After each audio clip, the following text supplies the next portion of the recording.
Kia ora. This is John Winters, Supermarket Sleuth, talking to you once again from New Zealand.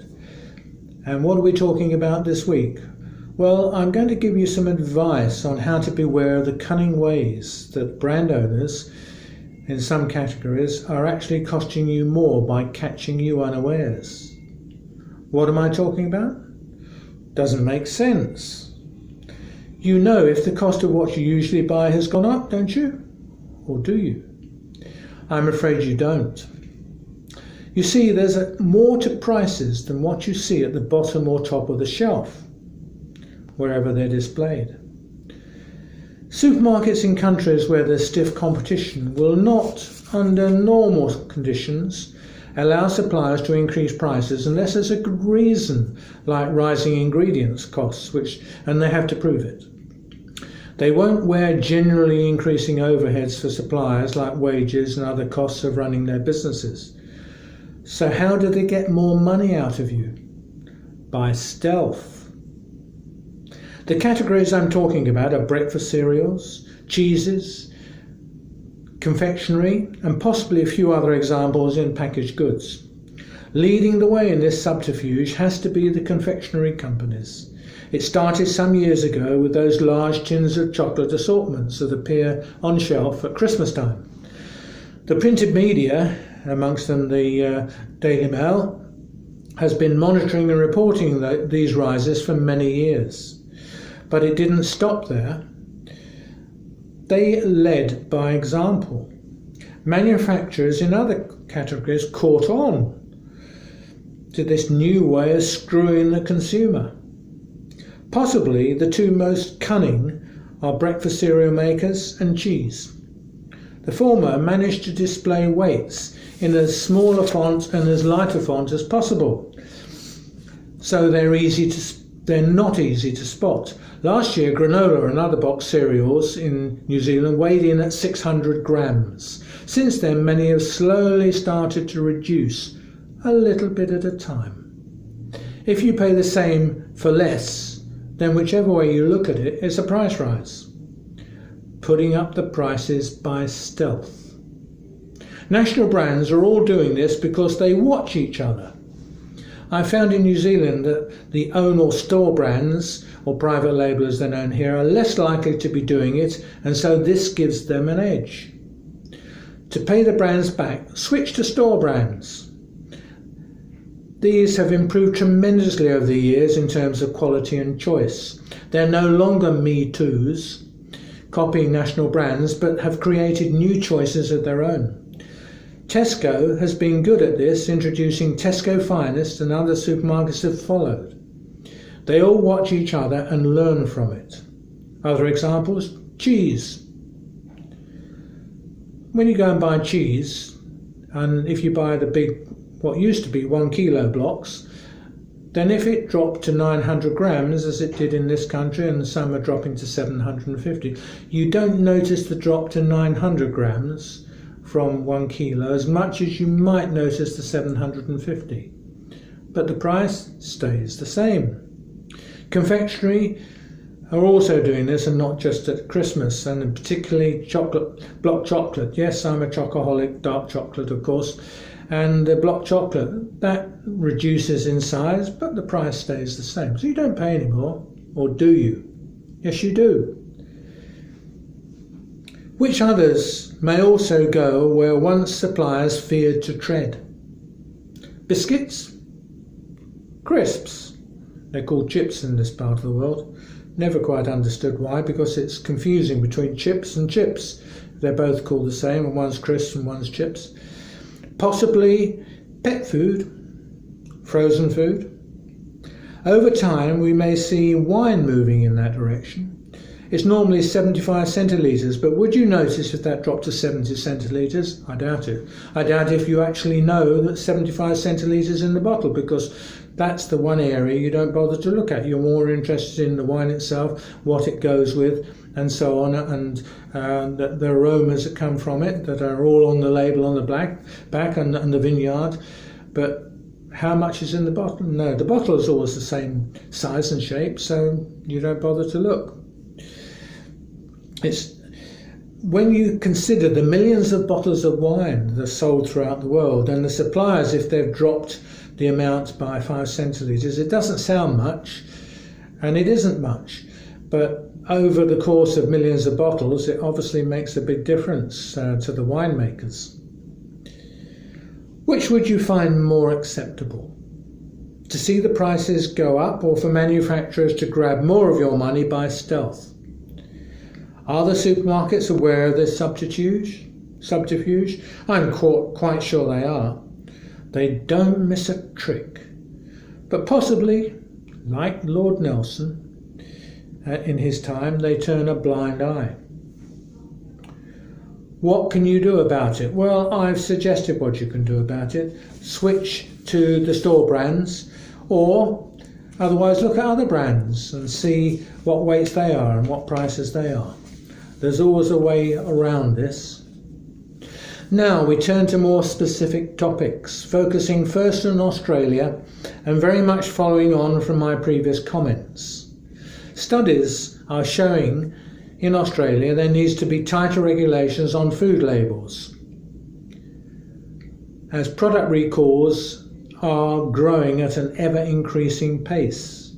That's when the manufacturer finds a problem and tells the supermarkets it wants the products back. Those are called recalls, and supermarkets hate them, and they do make sure that the brand owners pay the cost. Now, Dr. Giovanni Zazzola, a research fellow in the Allergy and Lung Health Unit at the Melbourne School of Population and Global Health, investigates food labelling and cross-contact issues. Questions have been raised about food recalls and how potential allergens should be approached. However, using Food Standards Australia and New Zealand, which is known as FSANZ, data from 2018, Dr. Zazzola says it's incorrect labelling causing most product recalls from 2016 to 2018. He says, our current results suggest that in Australia, packaging errors are a leading cause of food recalls due to presence of undeclared food allergens, not allergen cross-contacts. He continues, this finding may also explain the relatively high prevalence of consumer-reported anaphylaxis to processed food. FSANZ conducted 675 food recalls from 2009 to 2018, and such as yeast or undeclared allergens involved 39%. Microbial contamination such as yeast or bacteria 26%, and foreign matter 16% accounted for most recalls. In mid-2016, FSANZ added another question to determine the cause of undeclared allergen recalls. It found that for 2016 to 2018, packaging errors where the food product was either packed or incorrect packaging, or was incorrectly labelled, accounted for 58% of these recalls, supplier verification issues 16%, and cross-contact 10%. Ingredient labels are regulated in Australia, but precautionary labelling is optional. Dr. Zazzola says the data covered reported incidents, so the actual incidents could be higher. He said this meant some consumers faced unnecessary risks. Allergen statements could also be confusing. This brings me appropriately to the health ratings we have in some countries. They are both helpful and misleading. Why? Because some packaged goods can get a good rating for less sugar and less fat, but still have a high sodium content in all in the same product. So take care when reading the information on the packet. Don't rely just on the health rating, but look at the nutrition panel too. And this reveals all.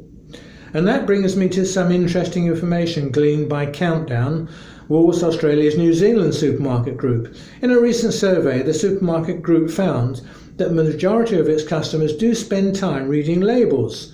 So my advice is not in vain, as most of you in Australia and the UK are reading labels too, if the findings by Countdown in New Zealand are anything to go by.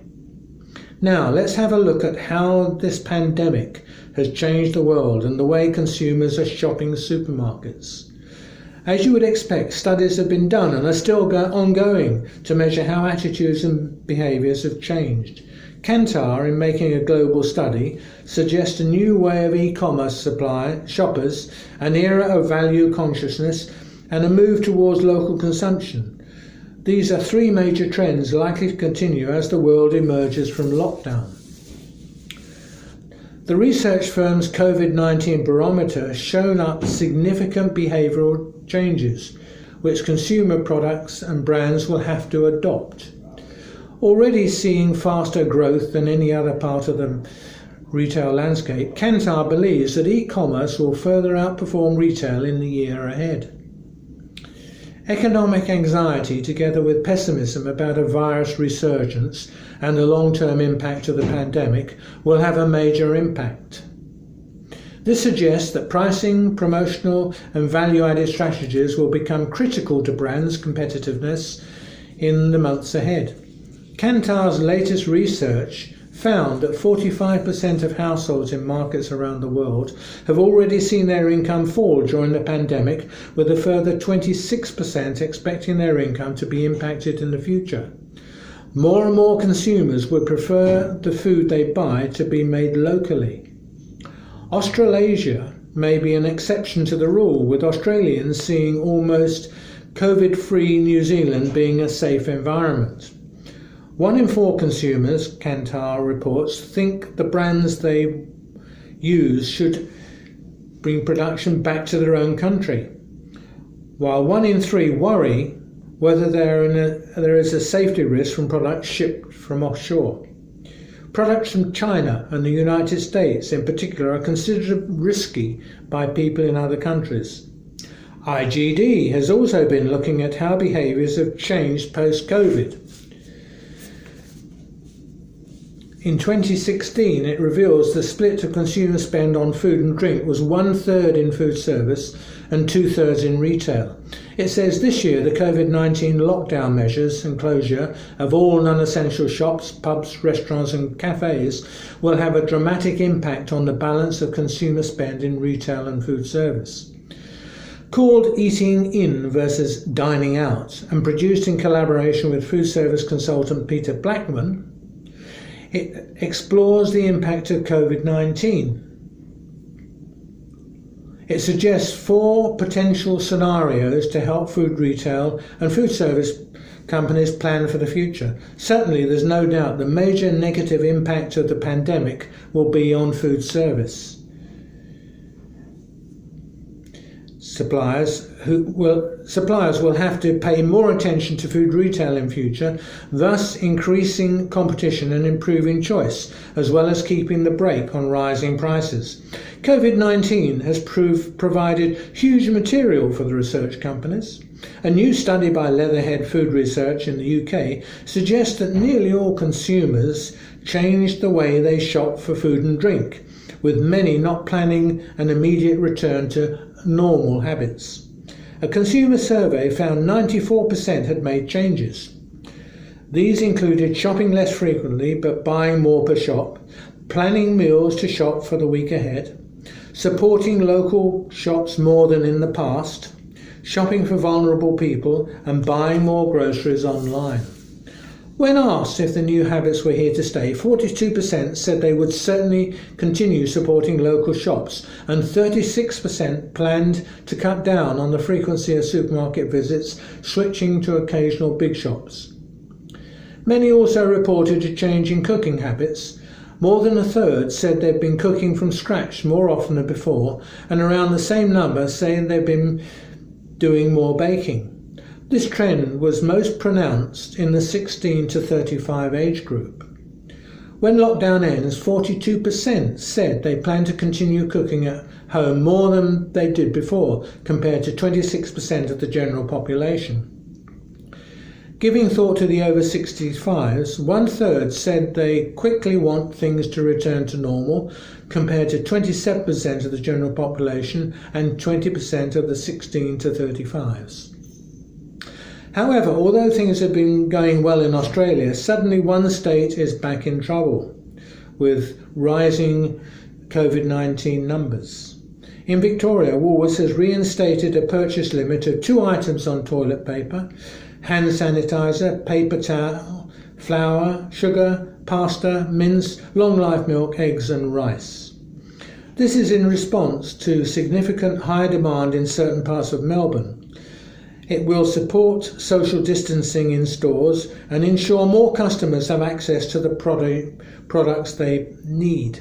The reintroduction of these limits only applies to Victoria, where the early signs of a demand surge is occurring, which also applies to online orders.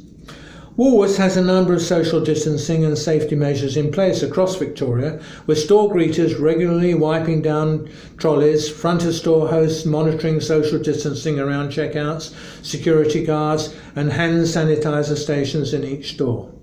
Coles has also introduced a number of temporary measures to improve the availability of key food and grocery items in its Victorian supermarkets and to help customers shop safely.